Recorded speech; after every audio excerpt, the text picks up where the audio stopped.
All the people stood together on the street. The town was small. News spread very fast. The police were there. The ambulance came. Everyone was whispering to each other. They were sharing the news. There was a dead body there. No one knew who the body was. They wanted to know who it was. They needed to know what happened to the person. Hello, and welcome to our channel. If you have been with us before, welcome back. We teach English with stories on this channel.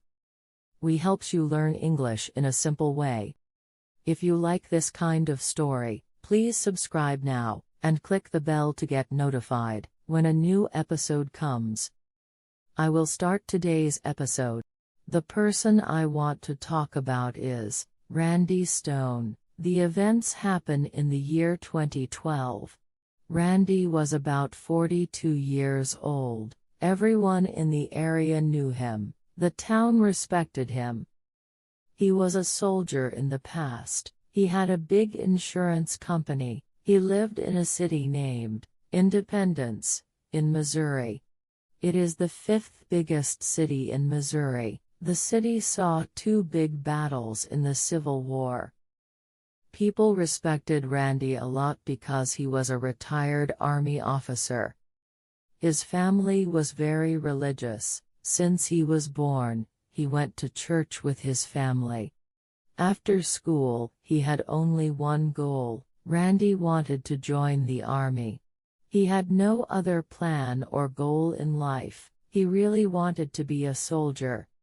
When he finished school in 1986, he joined the army. He went on many missions.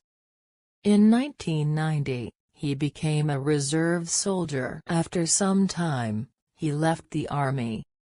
He returned home to Kansas City. People welcomed him warmly. He was a man who did great things. He was a pride for the city. But when he came back, something happened. Among all the people who welcomed him, there was a woman. Her name was Teresa. Teresa and Randy had gone to school together. They were good friends in school. They went to church together. But they never dated before.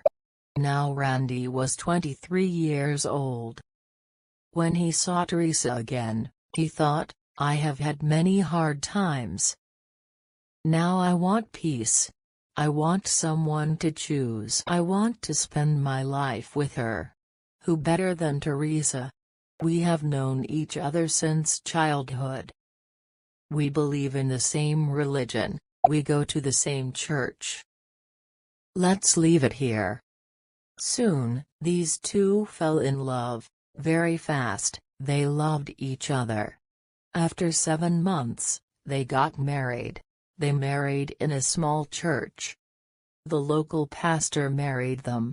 His name was David Trump. Everyone knew they loved each other very much. It seemed like they were made for each other. They had different personalities. Randy was calm and quiet. Teresa was full of energy. She talked a lot. She made friends with everyone. But they did not have problems. They were a good team. They lived in Kansas City. They started planning their future. Their first plan was to have children. They both wanted kids. 1 year after marriage, their son Michael was born. 3 years later, their daughter Miranda was born. Randy was a respected man. The town respected him because of his past. He opened an insurance company. Because people trusted him, many worked with him. Teresa was a housewife. She also did volunteer work at church. She cooked food for church events. She helped with church office work. Randy helped too. He worked with the church's money. On Sundays, he helped teach people. Their 2 children also went to church often. In 1991, something changed in the church. David Trump, the old pastor, moved away. A new younger pastor came. His name was David Love. He was 38 years old. He was a little older than Teresa and Randy. He was an open-minded man. He thought the church could change. He did not want to keep everything like 60 years ago. He wanted new ideas in church. This was new for the people there. They were not ready for change. David Love came with his wife, Kim. Kim was very important to him. They believed in open doors. David's office was always open. People could come and talk to him. He was not a professional psychologist, but he gave advice and support. In 1991, therapy was not common, especially in religious groups. Many people did not want to see a psychologist. The church was their place for help. So many people liked David Love. They came to talk about personal problems. They talked about love and life problems. Many liked this new pastor. David Love and Kim loved each other a lot. Many people knew their love story. They always talked about that. David said once, "I went to college with Kim. One day I kneeled in front of her. I told her even if I travel the world, I would never find anyone like you. Kim, will you marry me?" She wore a ring on her small finger. I took it off and put it on her hand. A few days later, in 1982, they got married. Everyone knew David loved Kim like a queen. He cared for her very much. Teresa liked the changes in the church. She loved how David acted. She liked that he let everyone come to church. He let people do more activities in church. Teresa started going to David's office. At first, she went once or twice a month. Then she went once a week. Then 2 or 3 times a week. Teresa talked a lot with David Love. She wanted someone to hear her words.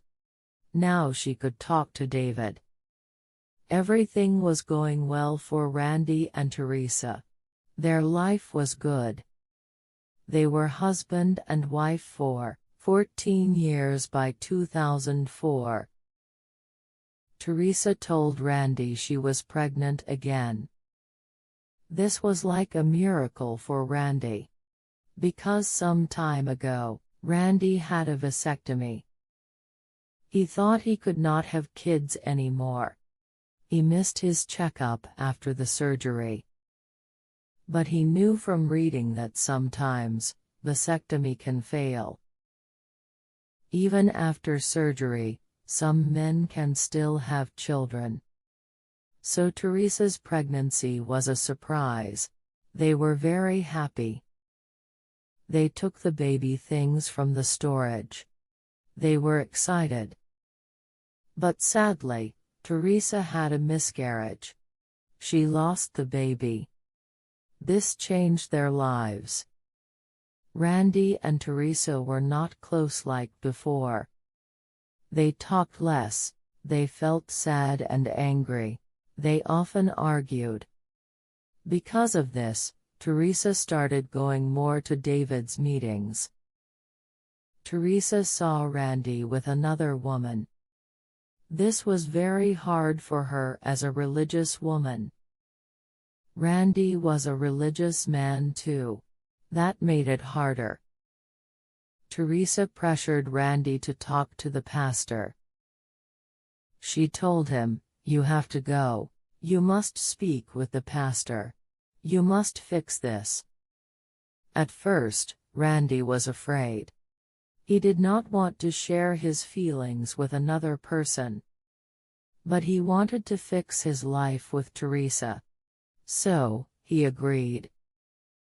He started going to David Love's office. At first, irregularly. Later, more regularly. They talked a lot. This helped Randy. His relationship with Teresa got better. It seemed they could fix their marriage.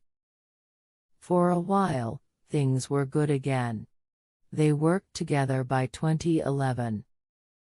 On March 31, 2011, something happened. Before that, Randy's insurance office needed a secretary. Teresa started working as Randy's secretary. She helped with Randy's files. Their business was good. They earned money. They lived well. Everything seemed fine. On March 31, Teresa decided to go out at lunch. She wanted to pick up Miranda. They went shopping together. After shopping, they had lunch. Then she returned to the office. When she came back, she saw the office curtains were closed. This was not a good sign. It was still daylight. She knew Randy only closed curtains when he left the office. He loved to watch the sunset from the window. So, it was strange that the curtains were closed while it was still light. She entered. The hallway light was off. The office was very quiet. No typing sounds. No phone ringing. No talking. No walking sounds. Only silence. She went first to Randy's office. In her mind, she thought maybe Randy was cheating. Maybe he had brought a woman. Maybe that was why the curtains were closed and it was so quiet. Suddenly, she entered Randy's office. But he was not there. She searched the closet. She looked under the desk. Maybe he left me a note in my room, on my desk. I should go and check. She came back to her room. She saw the walls had many stains. She looked carefully. The walls were full of blood. Her head went down. On the floor, there was a big pool of blood. Randy's body was on the floor. The first thing Teresa did was call her family. She told Randy's family, "Please help us. Randy is shot. We need help." Then she hung up. Randy's face was blue. His eyes had no life. It looked like he died some time ago. Then Teresa called 911. She told them, "My husband is on the floor. I don't know what happened. He is not moving. I try to wake him, but no reaction." The person on the phone asked, "What happened?" She said, "There is blood everywhere." They asked, "Do you think someone shot him or stabbed him?" She said, "I think someone shot him." She waited outside for help. The ambulance and police came quickly. It was clear Randy was shot. He died at 42 years old. Many people came, because the town was small. Randy's family came, Teresa's family came, friends came. The crime scene was messy for the police. The pastor and his wife came too. Teresa cried in Kim's arms. The police quarantined the crime scene. They told everyone to stay back. They started checking Randy's office. First, they found it was not suicide. There was no note in the room. No weapon was found there either. They found bullet casings. Randy was shot with a .40 caliber gun. If someone shoots themselves, the gun usually falls near their hand, but there was no gun in the room. So, someone else shot him. What was the cause of the crime? Did someone enter to steal something? When police searched, nothing was stolen. Randy's wallet was in his pocket. There was $151 cash on the desk. The evidence showed the killer came to kill. He shot Randy from behind. Randy probably opened the door for the killer. He trusted that person. In most criminal cases, the police first suspect the partner. Because when murder happens, the partner is often part. Randy's body was still in his office. The police asked Teresa to come to the station. They wanted to question her. The police were still checking the crime scene. They had not finished their work. Teresa was lucky that day. She had gone out to do some work. When she came back, she found her husband was killed. The murder happened when she was not there. But the police did not fully trust this. They wanted to check everything carefully. Teresa started to explain. She said, "We have no enemies. No one wanted to kill Randy. Maybe we had some money problems. But nothing big enough for someone to kill him." She told the police what she did that day. She said, "I went to the store, bought something.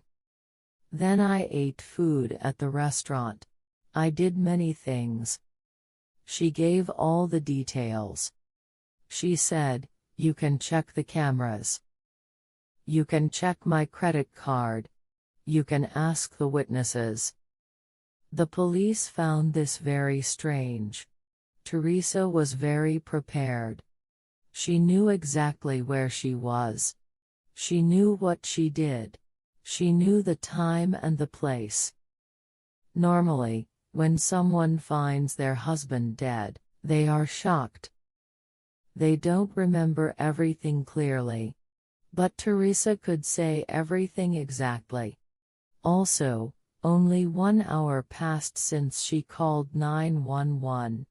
At the crime scene, she was crying hard. But now, at the police station, she was calm. No tears. No emotion. She spoke like nothing bad happened. That was strange for the police. She said, "I went shopping with my daughter. We left the store at 4:02 p.m. I arrived at the office at 4:30 p.m. and saw something was wrong." The police checked the shopping. Yes, she bought clothes and sunglasses. The police asked, "Who could kill Randy?" She said strange answers. Maybe a homeless man. Maybe someone who was jealous. Maybe someone angry at us. They asked, "Do you know anyone like that?" She said, "No, just guessing." Then they asked, "Did Randy have life insurance?" Teresa said, "Yes, he did." She was very calm when she said this. While police talked to her, other officers checked the office. Near the body, they found a trash can. Inside, they found 9 torn pieces of paper.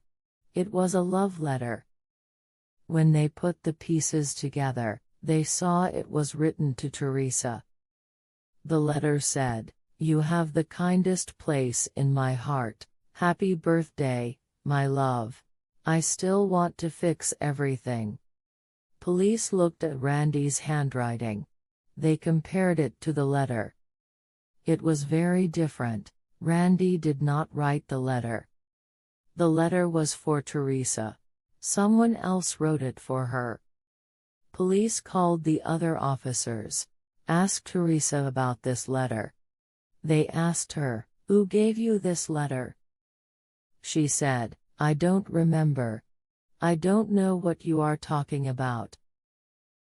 The officers left the room. They wanted to get a picture of the letter. They didn't tell Teresa that the room had a microphone. While she was alone, she spoke to herself. she said. "Oh no. I forgot about the letter." The police heard her. She was worried about the letter. Now they knew she remembered it. When they came back, Teresa had a new story. She said, "Oh, now I remember. 1 year ago, someone left the letter on my car. It was from a stranger who liked me. I didn't want Randy to see it, so I kept it in my bag." She said, "Today I found it again. I tore it and threw it in the trash." But police didn't believe her. Why keep the letter for 1 year? Why clean your bag today, the same day your husband died? Why throw it away at your office? Still, police could not arrest her. She had alibis, people who saw her during the day. They let her go, but they continued to watch her. After she left the police station, Teresa did strange things. She called her friends. She said, "Let's have a memorial for Randy at my house."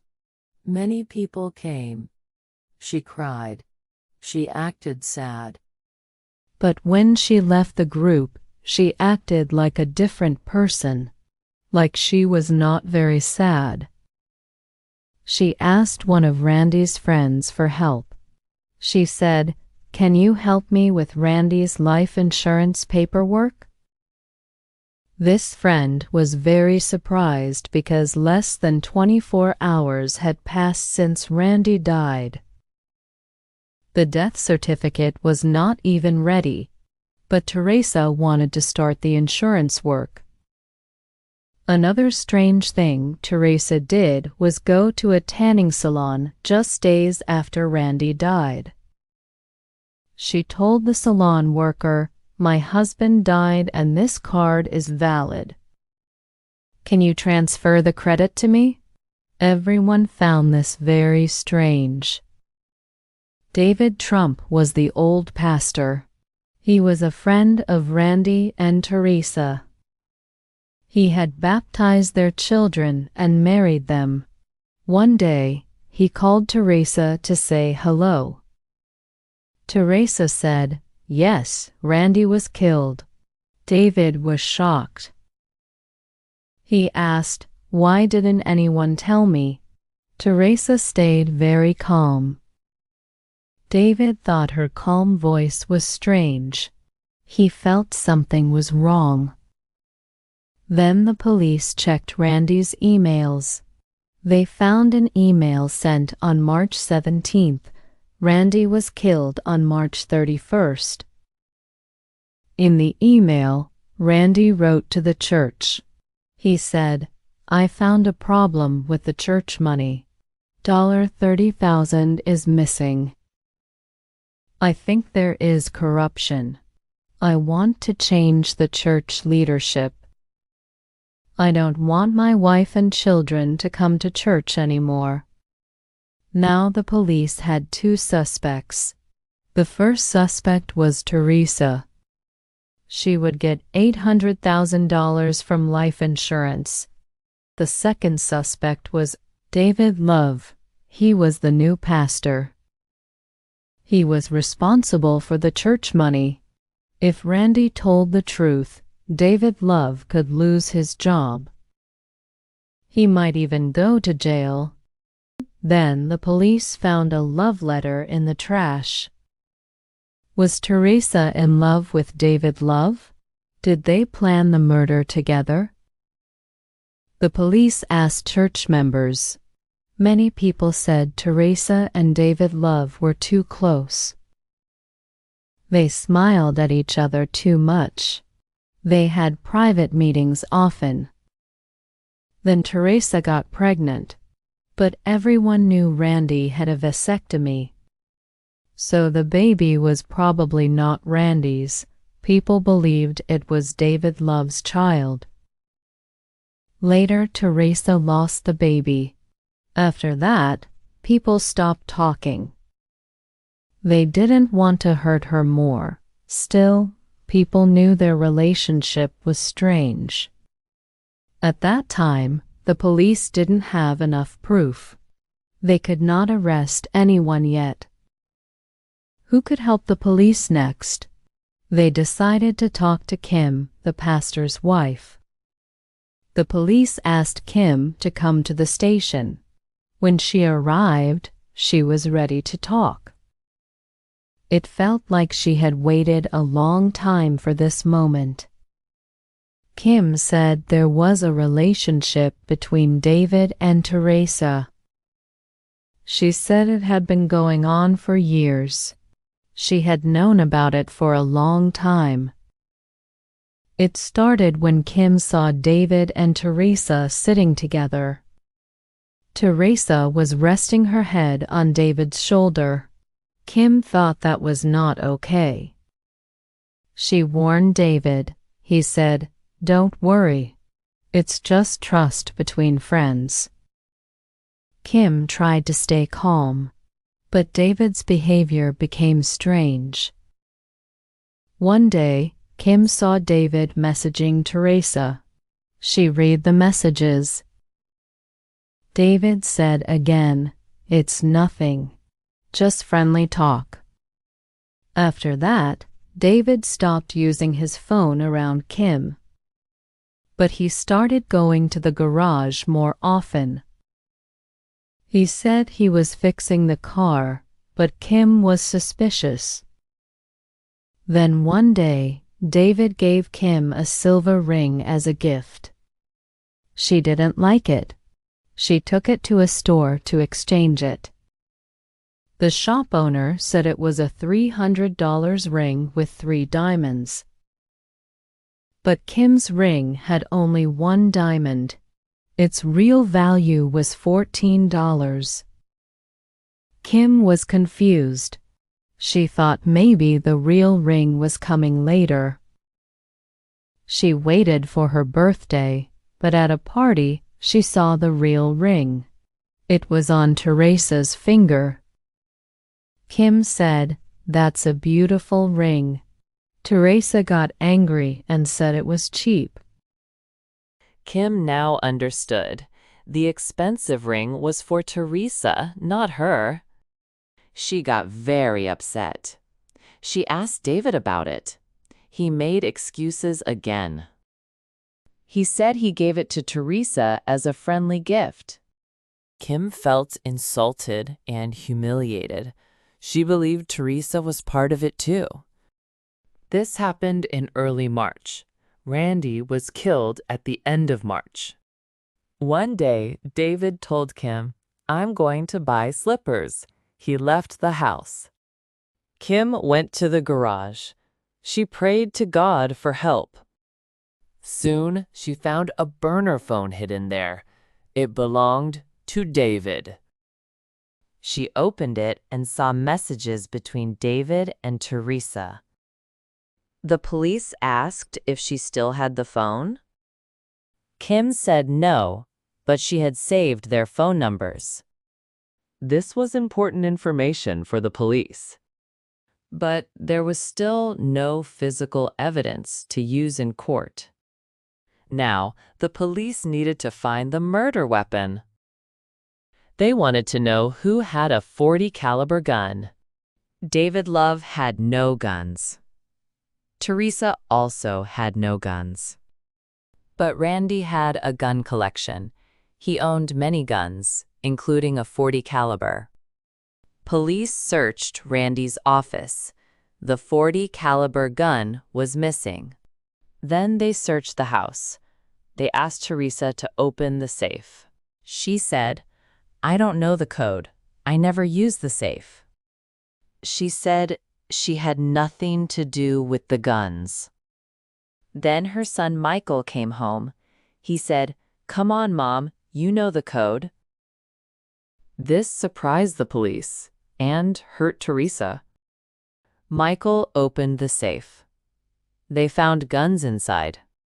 But the .40 caliber gun was missing. They found an empty holster for the .40 caliber. It looked like Randy was killed with his own gun. It was now April 20, about 3 weeks after the murder. The police brought Teresa in for another interview. This time, they wanted to put pressure on her. The detective was very experienced, 25 years on the job. He told Teresa, "We know who wrote the love letter.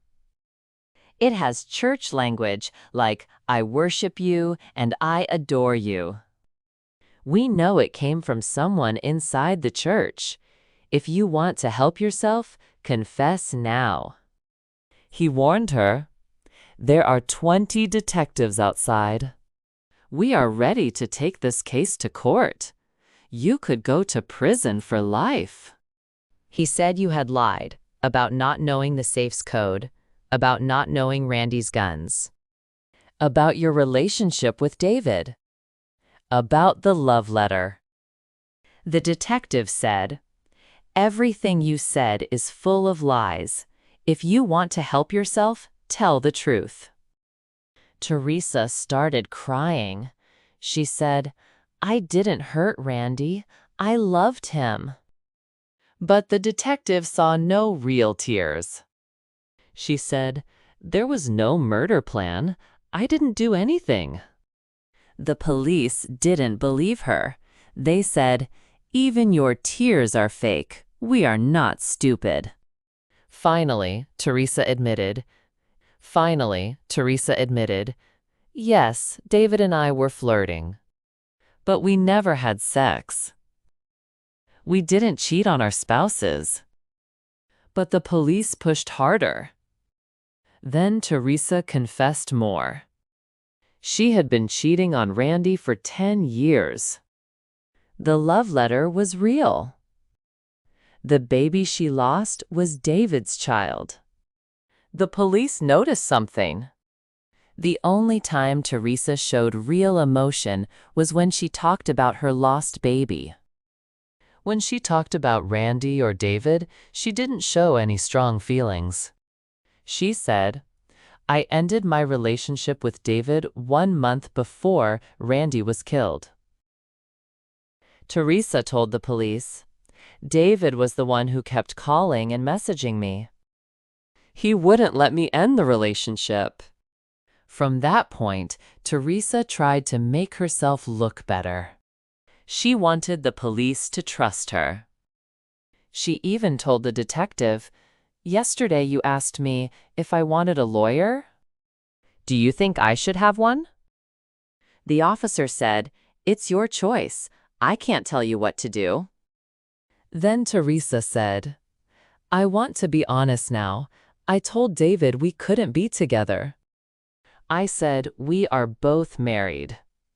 I said maybe God will bring us together someday, but not now." But David kept sending his messages. He said, "Remember when you came to me for help? I said, I talked to you as a counselor. Please leave me alone." But David didn't stop. The police asked, "If David was bothering you and Randy got killed, why didn't you tell us? Why did you let David speak at Randy's funeral?" Teresa said, "I was afraid of David. I didn't want to make him angry." She kept saying she ended the relationship, but David kept chasing her. The police said, "You want us to think you were loyal to your husband. But Randy's gun is missing. What's your answer?" Teresa said, "I think David came to our house secretly. He saw the code to the safe. Later, he came back and took the gun." The police said, "But you told us you hadn't seen him for a month. And Randy always checked his guns. If a gun was missing, he would have noticed. This gun was expensive and dangerous. People don't usually lose something like that. So maybe you gave the gun to David." Then Teresa changed her story. She said David didn't want to kill Randy at first. But on the day Randy died, David messaged me, "Don't go back to the office alone." That showed she knew David killed Randy. Then Teresa told the police more. Yes, David said to me, "Let's kill our spouses. I'll kill my wife and you kill your husband. Then we can be together." She said she got angry and shouted at him, "No, that's wrong. That's against God's will. If we're meant to be together, we don't need to kill anyone." The police replied, "So this man killed your husband, but you stayed silent. You never called the police. You acted normal." Teresa said, "Yes." Police brought David to the station. They read him the Miranda rights. He said, "I didn't do anything. I'm not guilty." Then he asked his family to bring him a Bible. Police could only keep him for 24 hours. He was released. After that, David quit his job as a priest. Police searched his house. He welcomed them and played church music on the piano. They didn't find anything. Not long after, David ran away. He took his wife Kim and disappeared. He was finally found by the police in the South Carolina, working on a truck. David was arrested and charged with murder. Kim, his wife, had told police that David had cheated on her for 10 years. She said he told her to throw away the phone on the day of the murder. Still, she escaped with him. This was strange. When Teresa heard David was arrested, she confessed. She said she gave David the safe code and garage code. David took the gun on the day of the murder. She told David, "I want Randy gone." She asked David to kill her husband. Both Teresa and David were arrested. Then, the truth about the life insurance came out. Teresa thought she would get $800,000. But the company said Randy had removed her name from the policy in 2005. The money would go only to the children, so the money issue was completely canceled. It seems Randy had lost. He just wanted to stay in this life, even though he knew his wife was cheating on him. In May 2012, Teresa was charged with conspiracy to commit murder. David confessed too. His lawyer told him it was the smart thing to do. Police found more proof. In 2012, David was sentenced to life in prison. He must serve at least 25 years. He may apply for parole in 2037. Later, Kim divorced David. Teresa also confessed to her part in the crime. Because Teresa was not present at the time of the murder, the court showed her some leniency. Her children also went to court and asked the judge to help their mother. And that was something truly unusual.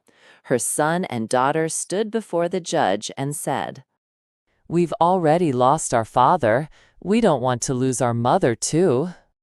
They asked for a lighter sentence. It was heartbreaking to watch. In the end, Teresa was sentenced to 8 years in prison.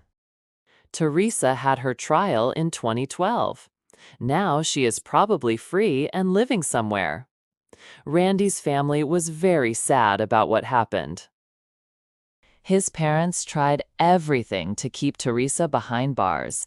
They gave interviews, published videos, and begged for justice. But in the end, nothing worked. Most likely, Teresa has returned to her children. Or, at least, she's still in touch with them. After all, they stood by her in court and supported her. David is still in prison, serving his sentence. He'll have to wait a few more years before he can apply for parole. Today, the case is officially closed. A story of betrayal that went on for more than 10 years. A story that shows how life might have been better if they had separated earlier. maybe Randy would still be alive. It's heartbreaking to know that he lived for years with the pain of his wife's affair. And now the case is over. If you have any thoughts about this case, feel free to share them in the comments. And if you've stayed with us this far, don't forget to like this video. Your support helps us reach more people. Thank you so much for watching, and have a wonderful day.